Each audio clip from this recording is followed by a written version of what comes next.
Hello everyone, আসসালামু আলাইকুম। কেমন আছেন আপনারা সবাই? আশা করি সবাই ভালো আছেন। আমি টাঙ্গাইল থেকে বলছি সীমা। আপনারা দেখছেন আপনাদের পছন্দের ইউটিউব চ্যানেল। হাজব্যান্ড আজকে সারা রাত ডিউটি করছে, সেই জন্য ঘুমিয়ে আছে। সকালবেলা এসে শুইছে, তো এখন আর ডাক দিব না, যেহেতু এইমাত্র ঘুম আসছে।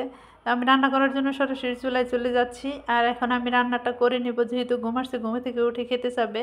এদিকে আমি কিছু চিকেন ভিজিয়ে নিছি, আর চিকেনগুলা এরকম হাড় ছাড়া চিকেন নিয়ে নিছি।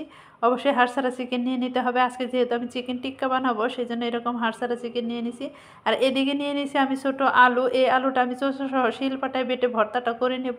এই ভর্তাটা কিন্তু অবশ্যই রসুন ইউজ করতে হবে। আর এই ভর্তাটা কিন্তু ভীষণ মজার একটি ভর্তা। চিকেন টিক্কার চেয়ে দেখবেন যে আমার আলু ভর্তাটাই তাড়াতাড়ি শেষ হয়ে গেছে। এরকম করে সবাই খেয়ে নেবে। আর এদিকে দেখেন আমার রান্নাঘরটাও এলোমেলো হয়ে আছে। ঘরটা ঝাড়ু দিয়ে তারপর রান্নাঘরে চলে এসেছি। এখন রান্নাঘরে সব কিছু গোছগাছ করে নেব। প্রথমে আলুটা আমি ভিজিয়ে রাখছি, এখন আমি ধুয়ে পরিষ্কার করে সিদ্ধ বসিয়ে দিব। আর ভিজিয়ে রাখছিলাম এই কারণে, যেহেতু যে আলুতে অনেক মাটি থাকে, যেন মাটিগুলো গড়লে নরম হয়ে যায়, ধুলে তাড়াতাড়ি পরিষ্কার হয়ে যায়, এই জন্য ভিজিয়ে রাখছিলাম। আলুটা দিয়ে দিলাম, সাথে 2টা ডিম দিয়ে দিলাম। আর ডিমটা সিদ্ধ খাবো, আর আলুগুলা ভর্তা করার জন্য দিয়ে দিলাম। ডিমটা আমি আগে থেকে ধুয়ে পরিষ্কার করে নিয়ে নিচ্ছি। এখন আমি এগুলো সিদ্ধ হতে দিব। ঢাকনাতে ঢেকে আমি এখন সিদ্ধ করে নেব। এটা কিন্তু কারেন্টে বসিয়ে দিব। ওদিকে আমি ডিম আর আলু সিদ্ধ হতে দিলাম, আর এদিকে চিকেনটা আমি পরিষ্কার করে পানিটা সুন্দর করে ঝরিয়ে নিছি। এখন এই চিকেনগুলোর মধ্যে কিছু মশলা অ্যাড করে দিতে হবে। এখন এখানে আমি বিট লবণ নিয়ে নিছি। এরকম বিট লবণ নিয়ে নিতে হবে টিক্কা বানানোর জন্য। আর নিয়ে নিছি জিরা বেটে নিছি, রসুন বেটে নিছি, আদা বেটে নিছি। এগুলো মশলা দিয়ে দিতে হবে। আর দেখেন এই যে চিকেনের গায়ে কিন্তু কোনো রকমের পানি নেই, একদম পানিটা ঝরিয়ে নিছি। সাথে দিয়ে দিলাম লবণ আর শুকনো মরিচের গুঁড়ি, হলুদের গুঁড়ি, সাথে দিয়ে দিছি কিছু রান্নার রেগুলার তেল। এখন এগুলো আমি মশলার সাথে ভালো মতো মিক্সড করে নেব। প্রত্যেকটা মশলায় যেন চিকেনের গায়ে লাগে এরকম করে মিক্সড করে নিছি। আর এদিকে ভাতটা বসিয়ে দিব। ভাতটা বসানোর জন্য চাউলটা ধুয়ে নিচ্ছি।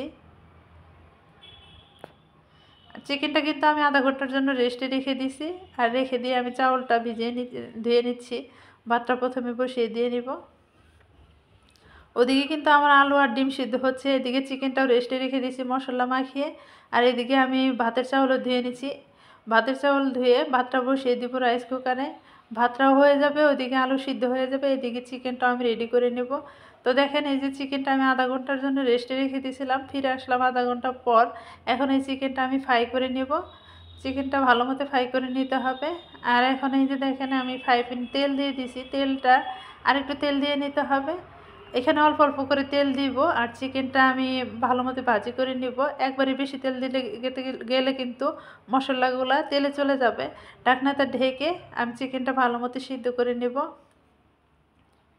অবশ্যই কিন্তু কিছুক্ষণ পর পর নেড়ে দিতে হবে, তা না হলে কিন্তু চিকেনটা পুড়ে যাবে। যেহেতু কোনো রকমের পানি অ্যাড করি নাই, সেই জন্য কিন্তু চিকেনটা পুড়ে যেতে পারে। এখন আমি চিকেনগুলো উল্টিয়ে দিব। উল্টিয়ে পাল্টিয়ে পিট করে একদম লালচে কালার করে ভাজি করে নেব। আর চিকেনটা যেন সুন্দরভাবে সিদ্ধ হয়ে যায়। এই তো দেখেন আমি উল্টিয়ে নিলাম, উল্টিয়ে আবার ঢাকনাতে ঢেকে দিলাম। কিছুক্ষণ পর পর আমি নেড়ে নেব। ওদিকে দেখেন আমি দেখতে যাচ্ছি আলুটা আমার সিদ্ধ হলো কিনা। এখনও কিন্তু হাজব্যান্ড উঠে নাই, দেখেন এখনও কিন্তু শুয়ে আছে, ওইভাবে ঘুম পাড়তেছে।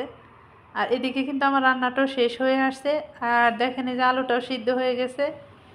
এখন আমি এই আলুটা ভালো মতো পানিটা ঝরিয়ে শিলপাটায় বেটে ভর্তাটা করে নেব। দেখবেন যে চিকেনের আগে আমার আলু ভর্তাটা শেষ হয়ে যাবে, এরকম করে আলু ভর্তাটা খেয়ে নেবে।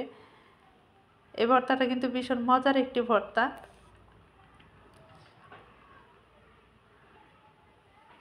পানিটা ঝরিয়েছি, তারপর আমি আলুটা ভর্তা করে নেব। এদিকে কিন্তু আমার চিকেনটাও হয়ে গেছে, ওদিকে আমি আলু ভর্তাটাও করে নিচ্ছি।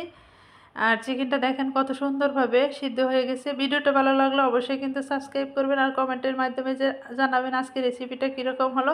আজকের মতো এই পর্যন্তই। আসসালামু আলাইকুম, আল্লাহ হাফেজ।